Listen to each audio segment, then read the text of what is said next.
S, ಸಿಂಹ ರಾಶಿವರೆಗೂ ಆಗಿದೆ. ಆಗಿದೆ. Next ಮುಂದಿನ ರಾಶಿ ಕನ್ಯಾ ಮುಂದಿನ ರಾಶಿ. ರಾಶಿ ಕನ್ಯಾ ರಾಶಿ. ಎಸ್. ಕನ್ಯಾ ರಾಶಿಯವರಿಗೆ ಈಗ ಇನ್ನು ನಾವು 4 ಸ್ಟೆಪ್ಗಳಲ್ಲಿ ನೋಡ್ತಾ ಇದೀವಿ. So okay.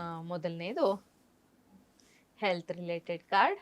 ಎಸ್. ಕನ್ಯಾ ರಾಶಿಯವರಿಗೆ ಆರೋಗ್ಯ, ಕನ್ಯಾ ರಾಶಿಯವರಿಗೆ ಹಣಕಾಸು, 2 ಕಾರ್ಡ್ ಬಂದಿದೆ. ಹಣಕಾಸು ಹಾಗೇನೆ ಕನ್ಯಾ ರಾಶಿಯವರಿಗೆ ಕುಟುಂಬ ಜೀವನ ಹೇಗಿದೆ, ಜಾಬ್ ಹೇಗಿದೆ ಅನ್ನುವಂಥದ್ದು ಅಂತ. ಓಕೆ, ಸೊ ಇಲ್ಲಿ ಮೊದಲಿಗೆ ಆರೋಗ್ಯವನ್ನ ನೋಡೋಣ. ಆರೋಗ್ಯ ಅಂತ ಬಂದಾಗ 7 ಆಫ್ ವಾಂಡ್ಸ್ ಅಂತ ಬಂದಿದೆ. ನಾಟ್ ಗುಡ್ ಇದು.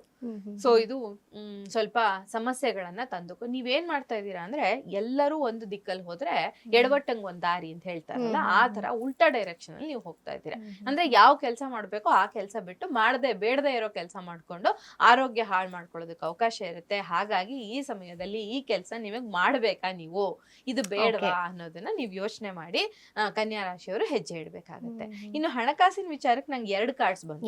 ಸೊ 2 ಕಾರ್ಡ್ಸ್ ಅನ್ನ ನೋಡೋಣ. ಸೊ ಇಲ್ಲಿ ನೋಡಿ, 2 ಕಾರ್ಡು ನನಗೆ ನೆಗೆಟಿವ್ ಆದಂತಹ ಕಾರ್ಡ್ ಬಂದಿದೆ. ದ ಮೂನ್ ಕಾರ್ಡ್ ಹಾಗೇನೆ 5 ಆಫ್ ಪೆಂಟಕಲ್ಸ್ ಅನ್ನುವಂಥದ್ದು. ನೀವು ಈ ಸಮಯದಲ್ಲಿ ಬೇರೆಯವರಿಂದ ಹಣವನ್ನ ಕೇಳಿ ತಗೊಳ್ಬೇಕಾಗತ್ತೆ. ಸಾಲ ಮಾಡುವಂತಹ ಪರಿಸ್ಥಿತಿ, ಹಣವನ್ನ ಕೇಳುವಂಥದ್ದು, ಹಣದ ಸಮಸ್ಯೆಯನ್ನ ಎದುರಿಸೋದಕ್ಕೆ. ಸಮಸ್ಯೆ ಇದ್ರೆ ತಾನೇ ಹಣ ಕೇಳ್ತಾರೆ ಯೂಶಲಿ. ಸೊ ಆ ತರದ ಸಿಚುವೇಶನ್ ಹಣಕಾಸಿನ ವಿಚಾರದಲ್ಲಿ 2 ಕಾರ್ಡ್ ಬಂದ್ರೆ ನೋಡಿ, ಎನರ್ಜಿ ಅಂತ ನಾನು ಹೇಳ್ತೀನಲ್ವಾ. ಸೊ 2 ಕಾರ್ಡ್ ನೆಗೆಟಿವ್ ಆಗಿ ಬರ್ಬೇಕು ಅಂದ್ರೆ ಎನರ್ಜಿ ಹೇಗಿದೆ ಅಂತ ನಾವು ಯೋಚನೆ ಮಾಡ್ಬೇಕು.